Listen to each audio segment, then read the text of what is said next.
ఎందుకంటే సత్సంగత్వే నిస్సంగత్వం, నిస్సంగత్వే నిర్మోహత్వం, నిర్మోహత్వే నిశ్చలతత్వం, నిశ్చలతత్వే జీవన్ముక్తి అన్నాడు. సత్సంగత్వే, ఆ సంఘం ఎట్లుండాలి? సత్పురుషులతో సంఘం ఉండాలి. మహాత్ముల దర్శనం చేయాలి, పుణ్యకార్యాలు చేసే వాళ్ళతో స్నేహం చేయాలి. ఎవడైనా గుడికి పోతుంటే యాదగిరి గుట్టకు పోయే వాళ్ళతో స్నేహం చేయాలి. ఇప్పుడు నువ్వు రోజు పోకపోయినా ఏదో ఒక రోజు నేను చూపోతాడు యాదగిరి గుట్టకు, పుణ్యం వస్తుంది నీకు. కాబట్టి సత్సంగత్వే నిస్సంగత్వం.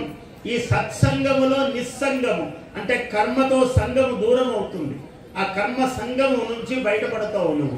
సత్సంగత్వే నిస్సంగత్వం, నిస్సంగత్వే నిర్మోహత్వం. నిస్సంగం ఎప్పుడైతే నీకు వస్తువుల మీద సంగము లేదో, నిర్మోహము, మోహము లేదు, అజ్ఞానము లేదు, జ్ఞానం ఏర్పడుతూ వస్తుంది క్రమంగా నీకు. ఇది మంచి, ఇది చెడు, దీనితో మనకు అవసరము లేదు, ఇది కూడా అవసరము లేదు, అన్ని దేనితోనూ అవసరము లేని ఒక స్థితి వస్తుంది.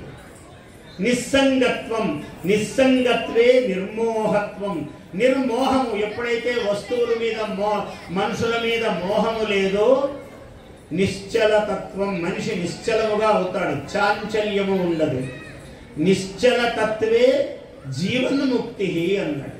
నిశ్చలతత్వం ఎప్పుడైతే వచ్చిందో అప్పుడు మానవుడు జీవన్ముక్తుడు.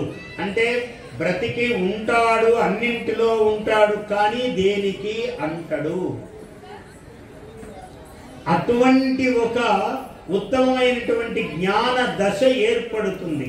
ఆ దశ ఏర్పడవలసినటువంటి వాడు సంగము చేత మళ్ళీ 3 జన్మలెత్తి ఆ జడభరతుడు అనేటువంటి మహానుభావుడు నారాయణమూర్తి యందు విష్ణువునందు ఆయన ఐక్యమును పొందాడు.